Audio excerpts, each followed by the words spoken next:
lot of young people use social media, including Facebook, Twitter, Instagram, and through the use of this, the point of it is to use it as a channel for communication, as a medium.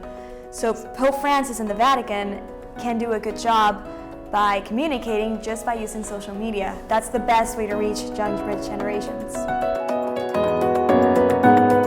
I think Twitter specifically is the best medium of social media for the Pope to use because it's a way of ensuring that it's actually the Pope. They're verified on Twitter, and it's just a short message, and that's all you need. And especially for the young people, like, the short message is the most effective ones. Like, I know myself, like, I don't want to read through paragraphs long of things, you know. A condensed message, a receptive message, things that can be passed around easily by retweeting and sharing. I think that it's awesome that he's on social media. Social media is a very integral part of the social life of young adults and youth today. And so it's really meeting people where they're at and communicating through those means. They're not reading newspapers, sadly, anymore, or, reading his encyclicals. So, just the simplicity of Facebook is a way to at least, plant seeds. Sometimes it's a prayer, sometimes it's something related to what's going on in the Vatican. And it's nice to keep up and hear directly from him because it's one of the only ways through social media where I can directly hear from him. Pope Francis was named the most retweetable person on Twitter, Barack Obama being second to him, and I think it's because the messages that he is sending have been really well received, especially by the young people who have the largest presence on social media.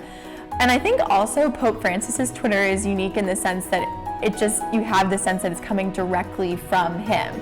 I know Barack Obama, there's a lot of tweets there from him too, but you can kind of tell it has more of an agenda versus Pope Francis's Twitter is more of like, this is the thought that I had today, this is the message I wanted to share with you today, here it is. The problems arise when people start using social media not as a means of educative argumenting, but as a means of insulting. A lot of people usually use their messages to insult and criticize others, but in a non-educational way. They don't give arguments, they don't give reasons, they just downright insult. So that's where the problems come, where you have to regulate it and control it to make sure that people are being respectful to each other. If people say something negative, I'm sure that they misunderstand the message. That's the danger of taking one line from a big body of teaching in any case. You can always misunderstand something. If you take one word, you take it out of context, misunderstood.